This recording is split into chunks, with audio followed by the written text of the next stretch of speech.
¿Podemos hacer una modificación en el programa o no? ¿Qué nos dice Yo Patrick estoy en esperando este al momento? Patrick, que el Patrick Ya, delante me estaba esperando. ahí está. Ahí está. Ahora sí, Se tenía que hacer esperar, no hemos profesor. dicho nada, no, el hombre se estaba preparando previamente. Oye, es súper buena la Eh, presentación que trae hoy Estaba día con el su Patrick. ritual previo y todo. Lo Tío más Patrick, grande. ¿cómo estáis? Jefe, máximo pontífice. ¿Nos escuchas? Hola, hola, ¿se escucha? Sí, se Sí, escucha. Te vamos a dar un poco de volumen.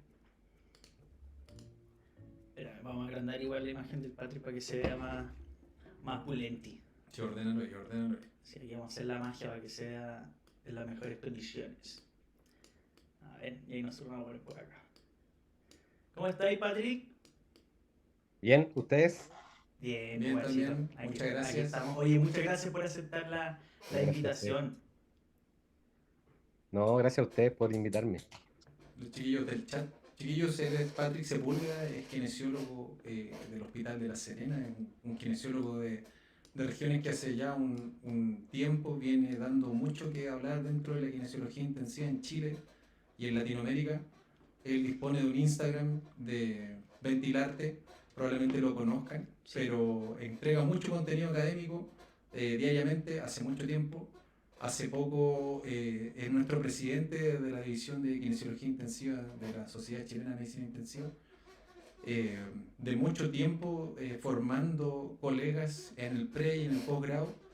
Así que es alguien de amplia experiencia. Él se ve muy joven, probablemente más joven que yo, pero es de amplia experiencia dentro del ambiente de la UPC, del UPC adulto, y desde el punto de vista académico, yo lo encuentro de alta referencia nacional. Así que, eh, bienvenido Sí, Patrick, bienvenido. muchas gracias por tu tiempo, muchas gracias por tu compromiso con nosotros y con los chiquillos también que están en vivo y después que obviamente esto después va a llegar de manera indirecta a muchas personas más, así que Sí. agradecemos mucho tu tiempo y tu dedicación y tu compromiso, Patrick. Así que muchas gracias y bienvenido. Gracias. Oye, no, gracias. Tremenda presentación que me hiciste. Mira que he tenido la oportunidad de presentar en varios lados, pero creo que esta presentación ha sido de las mejores, ¿no? Y te agradezco yo, en verdad. Qué bueno que dijiste que era de región. Yo creo que eso es importante, sobre todo porque supongo que aquí también este video lo van a ver gente que tiene que hacer su internado no en Santiago, sino que en otra parte y se puede, pues se puede siempre, obviamente, bajo el respeto por los demás colegas y también estudiando, pues, estudiando y formándose, que es lo que obviamente la gente que está conectada ahora, por eso está aquí. Así que espero no defraudarlos, ni a ustedes ni a ellos, en esta charla. Ustedes me dicen nomás y yo estoy listo. Dale nomás, Patrick, cuando quieras. Nosotros aquí te vamos a acomodar la pantalla para que ir presentando. Dale. Ahí te dejamos como anfitrión para que compartas la pantalla. Nosotros aquí nos vamos a achicar en tiempo real.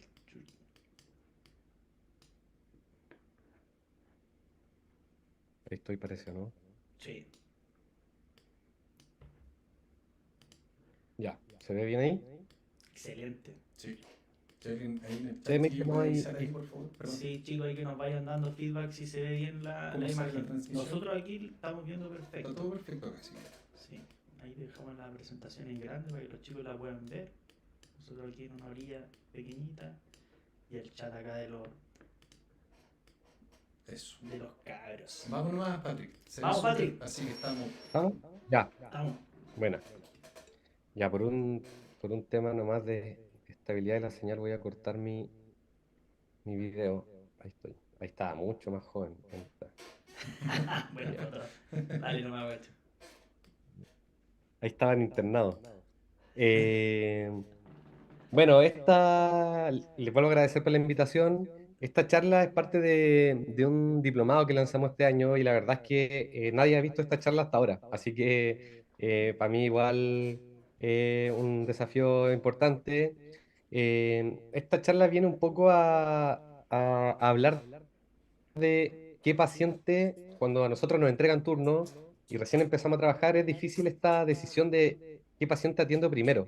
No voy a hablar de cuántas atenciones requiere el paciente, no de volumen de atención, sino que de priorizar en base a algunas cosas que les voy a mostrar qué paciente yo debiese ir a intervenir primero porque lo que voy a hacer le va a entregar mayores beneficios.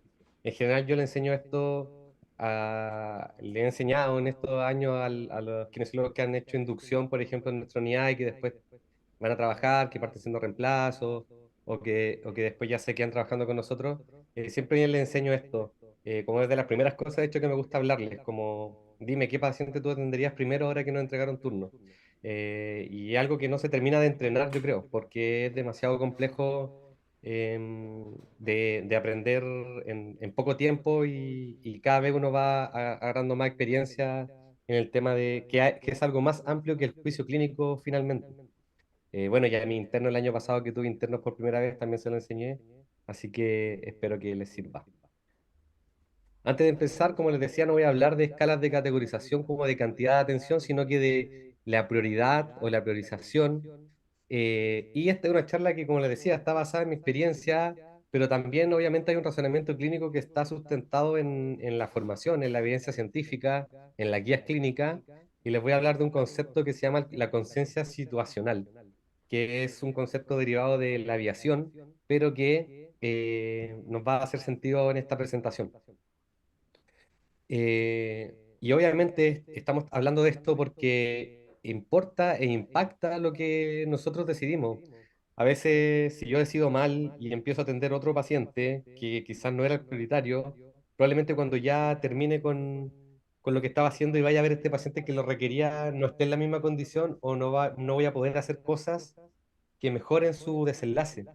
Porque en UCI, sobre todo, en cada momento cuenta. Los pacientes tienen su ventana para ser extubados, tienen su ventana para intubarse sin sufrir riesgo, tienen su ventana hacer, para movilizarse, por ejemplo, y yo tengo que tomar buenas decisiones.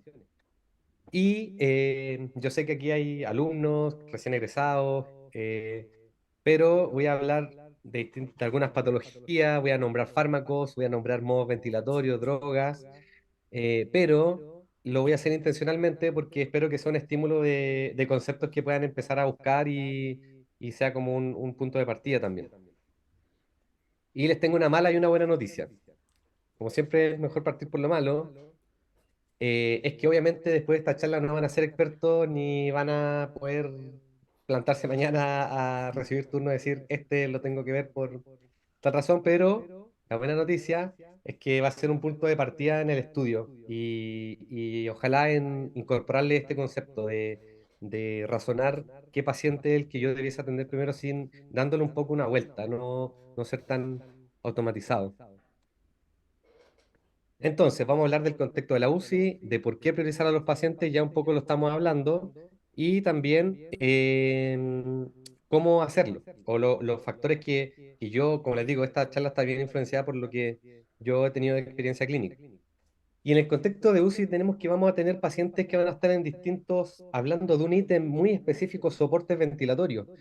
Voy a tener pacientes que van a estar, por ejemplo, ya en condiciones de ser egresados a la UTI o egresados a sala, incluso con oxigenoterapia de bajo flujo, es decir, el mínimo soporte. Luego tengo pacientes con cánula nasal de alto flujo, ya mayor soporte respiratorio no invasivo.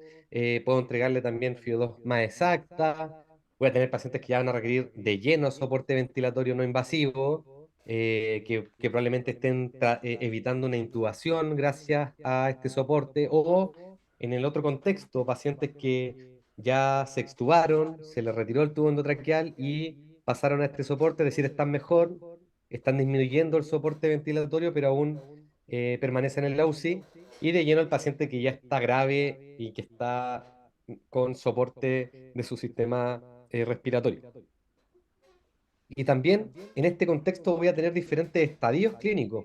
Hay pacientes que van a estar, esto es conocido como asincronía paciente-ventilador o luchando con el ventilador ya despiertos, en un proceso probablemente de retirada del soporte ventilatorio, y otros pacientes que de lleno van a estar sedados, sin ninguna interacción espontánea o asistida, sino que el ventilador supliendo el 100% de la demanda ventilatoria. Voy a tener fármacos, voy a tener sedación, voy a tener opioides, drogas vasoactivas, y por lo tanto todo eso yo debo considerarlo. por eso les digo que esta charla obviamente no va a completar todo, pero espero que les dé luces de todo lo que tenemos que considerar. Ahora, esta complejidad no muy poca común de las veces se ha comparado con el entorno, el de la UCI, me refiero con el entorno de estar, de ser pilotear un avión, porque es algo complejo, porque tiene personas que, entre comillas, están a cargo, de las que está a cargo, perdón, tienes que tomar decisiones, pueden haber imprevistos que pueden tener consecuencias graves, pero claro, como vemos, este artículo es muy lindo, de hecho les voy a dejar al final el código QR para los que estén empezando porque se llama como darle un abrazo a tu paciente una vez al día, al menos, que es un poco de las cosas que tenemos que ir a evaluar y fijarnos y estar siempre presentes. Pero todas estas cosas que aparecen aquí, que les nombraba recién, la droga vasoactiva, los vasopresores, antibióticos, inotrópicos, transfusiones sanguíneas, sedación, todo esto son conceptos que tenemos que manejar finalmente si es que queremos aventurarnos a trabajar en este ambiente de la UCI. Y de esta misma manera, y ocupando esta analogía, es que les quiero mostrar el concepto de conciencia situacional, que no es más que yo estar con todos mis sentidos y además considerando el ambiente, el contexto, estoy percibiendo información, estoy identificando, también estoy ocupando información antigua para luego comprenderla y saber qué decisión tomar. Y esto se conoce como conciencia situacional. Es un proceso complejo y que aparte me genera, me entrega el poder tomar una decisión anticipada, que en UCI es crucial. La anticipación, yo decir a este paciente probablemente voy a extubarlo a este soporte, porque si no lo hago así, el paciente puede caer en este otro escenario clínico. Ese razonamiento es crucial para que el paciente tenga un mejor desenlace. Por lo tanto, llevándolo al punto de vista clínico, ¿cierto? De hospital, de la UCI, obviamente importa a quién atendemos primero y esta conciencia situacional nos ayuda porque tenemos que involucrar aspectos del ambiente, ¿cierto? Parámetros clínicos, dosis de la droga vasoactiva, cómo están los signos vitales, pero también del entorno, con quién estoy trabajando, también importa el personal, la experiencia que tenga, versus al momento de tomar decisiones, obviamente tengo que considerarlo. Y entonces, en definitiva, esta conciencia situacional, como les decía, la capacidad para percibir, comprender y anticipar con el fin de tomar estas decisiones adecuadas. Y lo importante es que no implica solo el conocimiento de datos técnicos, sino que también esto, reconocer patrones, identificar riesgos, anticiparse. Por eso cuando a nosotros nos entregan turno, yo tengo que ocupar todos esos elementos que a mí me están entregando desde el punto de vista de la enfermedad, de los signos clínicos, del estatus que ha tenido el paciente. No es lo mismo un paciente que me entrega en turno en falla respiratoria ingresa recién, versus un paciente que ya lleva 5 días, que ha tenido hit infecciosos, que todavía sigue con el soporte ventilatorio. Obviamente va a cambiar, pero claro, ya me pasó antes que quizás tengo la experiencia que recibí un paciente o estudié y sé que ese paciente, por ejemplo, un paciente con pancreatitis puede desarrollar falla ventilatoria y tengo que estar monitorizándolo de cerca. A eso se refiere la conciencia situacional. Cuando yo estoy recibiendo esta información, yo poder hacer este procesamiento de percibir, de recopilar esa información para luego comprenderla. De ahí puedo también llevar a intervenciones que obviamente pueden ser de manera anticipada para evitar esta problemática. Entonces, entremos dentro de la presentación, les voy a dar algunos ejemplos, escenarios clínicos. A mí me gusta como esto de ir llevarlo a la clínica. Y como les decía, van a ver algunas siglas aquí que probablemente algunos no las conozcan, pero va a servir como estímulo para que ustedes busquen estas siglas que se les van a topar obviamente en la UCI si es que van a empezar a trabajar o van a tener su internado. Si a mí me entregan turno en la mañana, me entregó mi colega turno, me entregó, obviamente aquí voy a dar algunos datos, hay más datos que tengo que considerar, pero llega un paciente que está en falla respiratoria severa, tiene PAFI 90, la PAFI, ¿cierto? Como un indicador del intercambio, aquí estamos hablando de que el paciente tiene un intercambio muy pobre, severamente comprometido, está con ventilación mecánica invasiva, está con esto es hemofiltración venovenosa continua, que está maquinada aquí, es decir, está con soporte del sistema renal también. Probablemente el paciente esté anúrico, en falla renal, está de cúbito prono, como pueden ver, sedado, es decir, lo más probable es que esté con un distrés severo y por lo tanto está con todas las estrategias que uno tiene que realizar para que el paciente tenga un buen desenlace y con drogas vasoactivas. Versus si me entregan un paciente que está en el otro extremo, no está sedado, ¿cierto? Sino que está despierto, está con su máscara de no invasivo, tiene una falla respiratoria moderada, con la PAFI que está con una alteración moderada y leve uso de musculatura accesoria. Entonces, cuando yo le pregunto a veces a alguien, ¿a quién, si me entregan estos dos pacientes, a quién atiendo primero? Probablemente la mayoría de las veces uno puede decir, voy a irme con este paciente, con el paciente que está grave. Este es el paciente probablemente, cuando ustedes reciben turno, el más grave de la UCI. Sin embargo, en el escenario que está, probablemente hay pocas cosas que yo le pueda seguir ofreciendo. Si es que ya, obviamente, una titulación del ventilador, del PIP y todo lo demás, aquí hay varios matices que se pueden dar, pero en ese escenario que el paciente ya está con todo lo que se le está entregando, este otro paciente, en cambio, tengo que hacer este razonamiento de si los beneficios de mi intervención van a ser mayores que los riesgos y por eso el paciente también se va a beneficiar de la priorización bajo obviamente esto que tenemos muy claro en medicina que es primero no dañar. Entonces, en este escenario, este es el paciente que yo debiese priorizar. ¿Por qué debiese priorizarlo? Primero, porque el paciente tiene, yo dentro de la presentación va a decir criterio uno 2 3 es como los criterios más importantes que se utilizan para que yo decir voy a priorizar a este paciente. Entonces, si el paciente está sufriendo una descompensación respiratoria, es decir, un paciente que ustedes reciben turno y está desaturando, tiene FIO2 al alza, o este paciente tiene leve uso de musculatura accesoria. Ese tiene que ser un signo de alerta para nosotros de priorización de inmediato, porque quiere decir que a pesar de que le estoy dando soporte no invasivo, probablemente no logra satisfacer la necesidad que tiene el paciente de esfuerzo y por lo tanto más que incluso por el intercambio gaseoso, esto ya significa que la ventilación no invasiva no está logrando su objetivo final, que es descargar también la musculatura respiratoria. Y porque si yo voy a ver al otro paciente, al de decúbito prono, y estoy ahí 40 minutos, y después retraso quizás que el paciente ya estaba en condiciones de intubarse, eso aumenta la mortalidad, eso está demostrado. El paciente se genera daño. Yo tengo que tratar a este paciente con la prioridad absoluta desde el punto de vista ventilatorio, sobre todo si ya tiene uso de musculatura accesoria.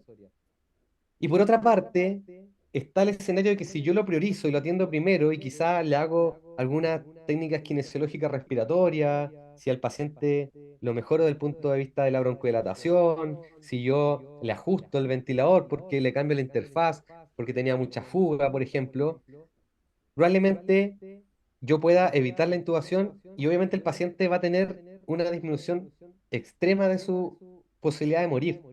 Por lo tanto, bajo los dos escenarios, este paciente es prioritario. Y por lo tanto, eh, y además, el otro criterio que le entrega prioridad es que está con ventilación no invasiva. A menos que sea un paciente con ventilación no invasiva de manera crónica, es decir, estos que lo ocupan en la noche, si el paciente está con falla respiratoria hipoxémica, el paciente está post-extubado con BNI, yo tengo que priorizarlo, porque el paciente en BNI requiere incluso más tiempo que el paciente que está en ventilación mecánica invasiva, porque aquí el paciente está despierto y yo tengo que monitorizar todas estas cosas que obviamente escapan de la presentación actual, pero yo tengo que monitorizar, por ejemplo, el volumen corriente, porque si el paciente está en falla hipoxémica y moviliza mucho este volumen, está demostrado que tiene más posibilidades de morir y de generarse daño. Si el paciente está hipocápnico también, tengo que revisar que esté sincrónico, el trabajo respiratorio, hay score que puedo hacer con el paciente para ver cómo está su desenlace. Por lo tanto, el primer mensaje a casa de esta primera parte, de lo que hemos hablado respecto a este paciente que es el más grave, muchas veces no es el que se beneficia de la intervención inmediata. Esto no quiere decir que yo no lo voy a intervenir, probablemente sí lo voy a intervenir y se beneficie en cierta medida de algunas cosas que vaya a hacer. Pero desde el punto de vista de la priorización, no es el más prioritario si es que tengo un paciente como el que les mencioné anteriormente. Ahora, ¿cómo priorizo a los pacientes en UCI? Esto, como les digo, bajo la experiencia y bajo también lo que se relaciona al juicio clínico, yo tengo que ocupar primero la información de la entrega de turno. Y aquí es importante tomar en consideraciones aspectos como el soporte ventilatorio que tiene el paciente, preguntar si es que no nos dicen cómo está la mecánica respiratoria, cómo está el trabajo respiratorio. Ese yo creo que es fundamental para nosotros. Entra en la ecuación de manera preponderante, como les mencioné anteriormente. Aparte de los signos vitales, los exámenes de laboratorio, información de otros colegas. Si yo a mí me entregaron turno y tengo dudas, yo puedo ir donde un colega más antiguo o preguntarle, o por último, por celular, pueden, a mí de repente me preguntan por el Instagram algunos casos, yo trato de ayudarles. Siempre, ahora actualmente es fácil encontrar alguna persona que los pueda ayudar. Y obviamente, información, experiencia también, experiencia que uno tiene y también que puede sacar de los demás. Tengo que, obviamente, también incluir en este razonamiento la severidad de la enfermedad. Esto obviamente importa, ¿no? No es lo mismo una enfermedad metabólica que una enfermedad respiratoria que puede llevar al paciente a una situación catastrófica desde el punto de vista de ese sistema, y también la trayectoria, el rally ventilatorio o el estado clínico en el que está el paciente. No es lo mismo este paciente que, ¿cierto?, está recién ingresando versus el paciente que lleva 10 días, versus el paciente que ya es un paciente crónico que lleva 2 meses y probablemente las atenciones de él son casi programadas 2 veces al día. Entonces, yo tengo que tomar en cuenta en qué estado está el paciente. Los parámetros clínicos y el examen complementario, esto probablemente va un poco de la mano con la entrega de turno, de lo que nos están contando de cómo está el paciente desde ese punto de vista. Y a esta juguera, ¿cierto? Tengo que meter, aparte de todos estos elementos, el estudio, la evidencia actual, todo, las guías de práctica clínica, que hay varias en UCI y que yo tengo que conocer para que tomar la mejor decisión. Entonces, la información de la entrega de turno, la patología, las comorbilidades, aquí va todo esto. Pongo severidad de la enfermedad por un tema de que esto es el tema más preponderante, pero aquí también importan las comorbilidades. Los parámetros clínicos y la evidencia actual es lo que yo tengo que considerar. Entonces, como les decía, hablando de la trayectoria del paciente, si a mí me entregan 8 pacientes o 6 pacientes y uno de los pacientes está en esta parte del rally, ¿cierto? De que ingresan a la UCI, está la parte de que ya el paciente se extubó y ese día incluso se puede ir de egreso a sala o se puede ir a la UTI, al tratamiento intermedio. Probablemente el paciente nos dicen se levantó ayer, ya está caminando sin asistencia, va a salir dentro de nuestras prioridades, pero si nos entregan un paciente que también es un paciente prioritario, que está acá en la etapa 4, esto es prueba de ventilación espontánea, es decir, el paciente ya está en condiciones de winning, se le retiró la sedación en la mañana, el paciente ya está con un estado de conciencia, con un S5Q 5 de 5, realmente ese paciente es prioritario porque tampoco yo lo puedo tener mucho rato con el tubo endotraqueal despierto, obviamente cualquiera se va a agitar así, cualquiera va a estar incómodo y por lo tanto tengo que priorizarlo en hacerle las pruebas y hacer la extubación si es que el paciente lo requiera. Otra cosa es la severidad de la enfermedad. Este es un esquema de lo que provoca la neumonía por COVID, o los hits que puede llegar a provocar, ¿cierto? En este primer hit, cuando este pulmón sano, entre comillas, es infectado y hay todos estos elementos de inflamación. Esto yo lo tengo que conocer. Si a mí me entregan un paciente con cierta u otra enfermedad, yo tengo que conocer su fisiopatología y cómo esto, por ejemplo, en este caso el paciente puede cursar con un distrés clásico después y también requerir, que fue en la mayoría de los pacientes, prono, bloqueo neuromuscular, titulación de PIP con volumen corriente bajo, y después, si el paciente lleva mucho rato en ventilación mecánica, obviamente va a tener otros hits más, como otros hits intrahospitalarios, como la neumonía asociada a ventilación mecánica, la infección del tracto sanguíneo, debilidad adquirida en UCI, disfunción diafragmática, que son para nosotros elementos que siempre tenemos que tratar de por así decirlo, evitarlos o tratar de mitigarlos. Los parámetros clínicos, obviamente tengo que tomar en cuenta la frecuencia cardíaca, la saturación, la frecuencia respiratoria, cuando tengamos que decidir a quién atender primero, obviamente el paciente que está desaturando, taquipneico, probablemente sí, tengo que ir a evaluarlo, el paciente que esté hipertenso, y aquí puse en rojo el paciente con, obviamente, una mecánica respiratoria alterada, obviamente ese paciente yo tengo que ir a atenderlo con prontitud porque ya dijimos que el retraso de la intubación genera aumento de la mortalidad. Y también, obviamente, los exámenes que nos muestren, preguntar cómo es su última radiografía, cómo es su última tomografía, o cuándo fue su última ecografía. Está en nuestra unidad ocupamos harto la ecografía pulmonar y diafragmática y también la incluimos dentro de la entrega para tomar decisiones. Y por último, la evidencia actualizada y también la guía de práctica clínica. Hay algo que se llama el paquete de medidas ABCDF, que en este caso, en este artículo, que igual se los recomiendo, quizás a los que ya trabajan o ya están en UCI, que incluye la R del control del drive respiratorio, algo que está muy en boga actualmente, pero yo tengo que tomarlo en consideración. Entonces, sigamos, ya que vimos la parte, entre comillas, más teórica de cómo priorizar. Si tengo un paciente asincrónico con el ventilador mecánico, le llamamos esto, este paciente que está, que muchas veces se le tilda rápidamente y de manera, yo pienso que equivocadamente, de delirium de manera inmediata, delirium hiperactivo. A veces el paciente, uno va, habla con él, o lleno quiere ajustes del ventilador y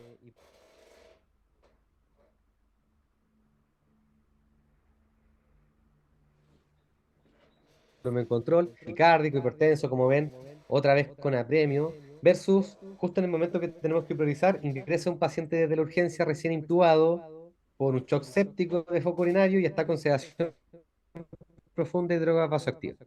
Entonces, claro, aquí también pasa algo que yo lo he visto, que cuando el paciente ingresa, como que todos vamos a donde ese paciente que viene ingresando. Claro, el que está llegando, todos queremos conocerlo. Pero en este caso, priorizar a este paciente que quizá el ventilador mecánico ya está armado, está con una programación estándar, pero que este paciente probablemente viene bien sedado, que lo van a conectar al ventilador, van a iniciar el ventilador y el paciente no va a tener ningún conflicto en una primera, sobre todo, también aquí viene este razonamiento que les digo, porque este paciente probablemente no tiene un insulto primario respiratorio, sino que como pueden ver acá es un shock séptico de foco urinario, probablemente desde el punto de vista pulmonar y ventilatorio está intubado porque requiere disminuir el consumo metabólico de oxígeno y por lo tanto la indicación de intubación es por el shock y no por tener primariamente una falla respiratoria.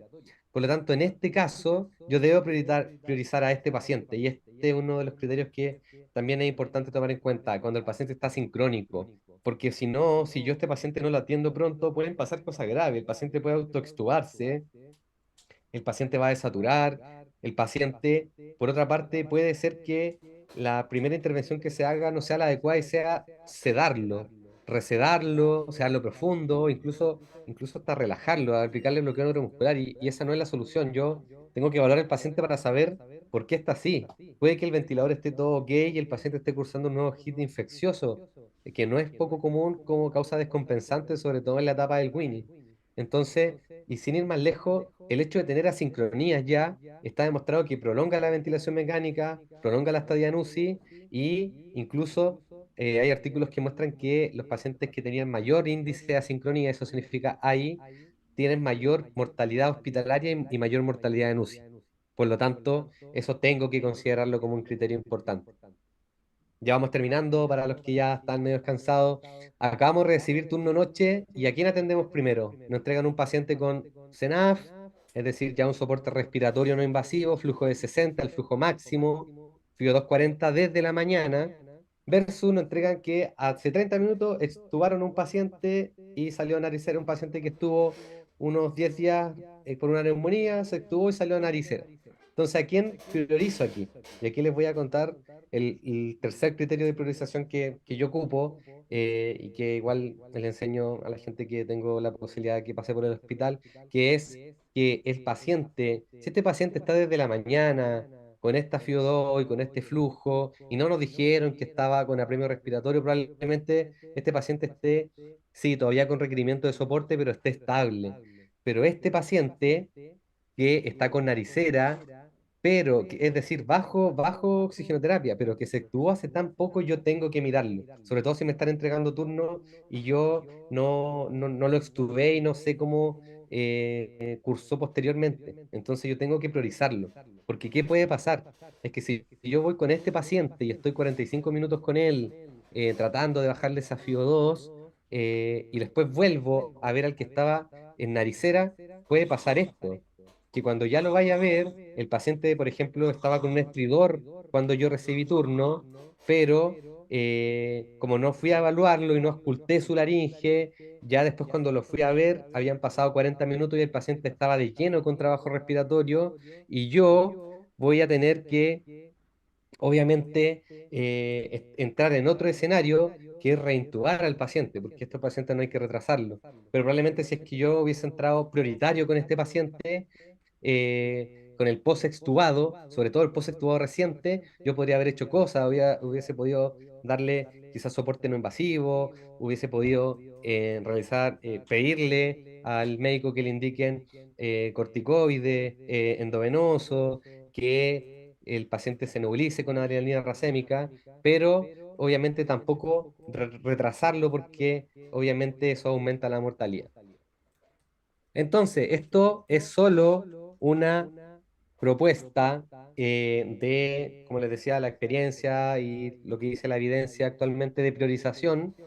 Estamos bien con el tiempo, Faye, caché que nos quedan 9 minutos. eh, y pondría como número uno el paciente que está descompensado respiratoriamente, o sea, que no entregan turno y está desaturando, está con uso de musculatura accesoria, está taquipneico, está disneico. Yo tengo que priorizarlo, tengo que ir primero donde él. Luego el paciente que está sincrónico, que está batallando con el ventilador, para ver si yo puedo ajustar el ventilador al paciente y no que lo ceden de buena a primera. El paciente que está post-extubado, sobre todo reciente, y el paciente que está no invasivo, sobre todo no invasivo agudo me refiero, no el crónico, porque hay varias cosas que monitorizar y ese paciente está despierto con ese soporte y yo tengo que hacer ventanas de confort, yo tengo que ajustar parámetros.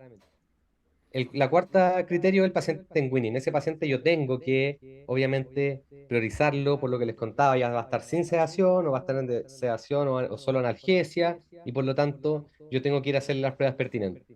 Luego ya más atrás en la priorización, obviamente si hay un paciente que ingresó, un paciente que se intubó reciente, ir a ver si los parámetros, si la ventilación está protectora, y después ya obviamente de los finales voy a ver los pacientes sin soporte ventilatorio, pacientes sin oxígeno, pacientes que van a egresar o se van a ir de alta, o pacientes que están con orden de no reanimación o están en cuidados de fin de vida. Y no olvidar, hablando de la analogía, ¿cierto? Finalizando con la aviación también, que ante cualquier duda o complejidad en la decisión, siempre es bueno y no nos hace menos pedir ayuda. En ese código QR está el artículo que les mencioné al principio sobre darle un abrazo al paciente, como que es una mnemotecnia de las cosas que yo tengo que conocer de este paciente en estado crítico. Este es mi Instagram, @ventilar, y este es mi correo, así que espero que les sirva como puntapié inicial y que haya sido de su agrado esta presentación. Excelente. Oye, Patrick, excelente presentación, muchas gracias. Mira, voy a dejarte algunas preguntas al tiro para aprovechar el tiempo de la transmisión porque nos queda poquito. Eh, Patrick, tenemos un par de preguntas acá. Mira, acá Jocelyn pregunta, en el caso de contemplar las patologías de base y diagnóstico, ¿puede ocurrir un criterio distinto de prioridad? Igual lo mencionaste en la presentación, pero... Sí, sí, obvio que es importante considerar. Ahí cuando puse severidad de la enfermedad, me refería también a esto, a que obviamente, como mostré en uno de los ejemplos, si el diagnóstico es un shock séptico de foco urinario, yo debo presumir de inmediato cuando me están entregando eso que desde el punto de vista ventilatorio el paciente va a estar relativamente bien. Obviamente hay pacientes que cursan con distrés respiratorio secundario a shock de otro origen. Eh, pero es diferente a los que se nos entregan un paciente que entró con un estatus asmático o con una crisis asmática severa, y yo sé que ese paciente voy a tener que también ir de los primeros a priorizarlo. Así que en ese contexto, y también las patologías de base, las comorbilidades, si el paciente está frágil, si el paciente está desnutrido, yo sé que son pacientes que tengo que meter en este razonamiento para poder decidir si priorizarlo o no. Excelente. Yo quería hacer un aporte a lo que nos entregó Patrick. Eh, Patrick hizo un comentario antes de empezar su clase que dijo que hace poco él había empezado a recibir alumnos internos. Pero la información que él logró acá sintetizar, ordenar y formar, también la enseño, pero nunca lo había visto desde el punto de vista técnico, nunca lo había visto desde el punto de vista de la evidencia y detrás de lo que viene todo el concepto de la experiencia. Yo a los alumnos siempre les digo, y me van a disculpar el término que voy a ocupar, pero uno tiene que ser bien vivaracho dentro de la UCI. Uno tiene que estar atento a todo lo que está pasando porque en la UCI pasan cosas constantemente. Entonces uno tiene que estar con los 5 sentidos puestos siempre en lo que yo pueda aportar de mejor manera como kinesiólogo, como enfermera, a los cabros, a los residentes, a los especialistas también que se están formando, que de repente piensan que pueden salvar a todos los pacientes. También les digo, chiquillos, pongan los pies en la tierra y vean bien de qué manera es la que usted desde su punto de vista puede aportar de mejor manera con el paciente. Y cuando el padre iba presentando los casos clínicos, es muy similar y de verdad, padre, te felicito porque es una síntesis de información súper clara, porque así el alumno entiende las cosas que tiene que priorizar, no enredar, sino darse vuelta en un sinfín de cuestiones, sino que esto es lo preciso, esto es lo conciso. Así que, fantástico, Patrick. Agradecido. Si no alcanza el Sí, tiempo ahí gracias. del Zoom, mira, hay otra pregunta ahí que te dejaron. ¿Se podría homologar esta info a paciente crítico pediátrico? Oh, habría que preguntarle al Landero, ¿Cierto? porque yo toda mi experiencia en adulto, o Pero yo quizás creo que tú, sí. Fabi, pero yo, Pero, Sí, sí. yo creo Mira, que yo, tienen que yo, haber yo obviamente agarrándome esa cosas similares. pregunta, sí, mira, yo igual puedo contestar un poquito más y yo creo que gran parte de la presentación del Patrick sí se puede traspasar al paciente pediátrico, ahí con sus debidos matices, pero en general sí, te puede servir como para tener un orden para tus pacientitos. Mira, aquí pregunta el Guy, ¿cuánto tiempo y o qué criterios debe tener el paciente extubado para considerar que se logró de forma exitosa? Sí, bueno, los criterios más utilizados es que el paciente se mantenga sin uso de musculatura accesoria, con buena saturación, una FiO2, ojalá mejor, menor de 50%, que en definitiva que no presente signos de falla ventilatoria. Y del tiempo, en unos primeros artículos se decía que uno tenía éxito luego de 48 horas, es decir, yo extubo al paciente y si 48 horas después de la extubación no es reintubado, en algunos casos incluso, y no requiere soporte ventilatorio, el paciente tuvo éxito en la extubación. Ahora el último estudio del WIND ocuparon, y el último estudio han ocupado como criterio que el paciente permanezca 7 días posterior a la extubación sin soporte ventilatorio invasivo para decir que el paciente tuvo éxito. Obviamente encontrándose en una buena condición clínica, me refiero a sin estos parámetros clínicos y fisiológicos que mencioné anteriormente. Bueno, igual el Win se mandó unas partes, pero que era para tirarlo por la ventana. Sí, sí, Eso es análisis metodológico de un estudio nomás, pero no, muchas cosas sí. que discutir de ese estudio, pero entrega directrices nuevas también. Nuevas bastante interesante. sí. Eso, Patrick. Oye, te queremos agradecer de todo corazón, de verdad que Ya, te la pues, mandaste. Una tremenda Muchas presentación para los gracias. chiquillos. Mira, estaba cachando que igual se había pegado ya. un poco, pero sé que cuando metemos la cámara. Pero da lo mismo porque igual la presentación va a quedar grabada. Así que después la vamos a subir a la plataforma. Pero es la última parte. Solo esta última parte, pues la presentación Ya, quedó el filete. Así que eso, ya. Patrick. Muchas Genial. gracias. Ya, que Muchas Ahí estés estamos bien. gracias. hablando. Chao. Cualquier cosa que necesiten, Nos nosotros vemos. igual estamos para ayudar. Gracias, Patrick. Genial. Estamos Vamos. Vale, conversando mano. Chao. prontito. Abrazo Un abrazo, grandote. muchas gracias. Chao, chao. Vale, vamos a ahí la videollamada. Bacán. Ya. Ahora, chiquillos, vamos a continuar con nuestra tercera presentación. La persona que está a cargo de esta presentación es una persona de amplia experiencia que ha formado a muchos kinesiólogos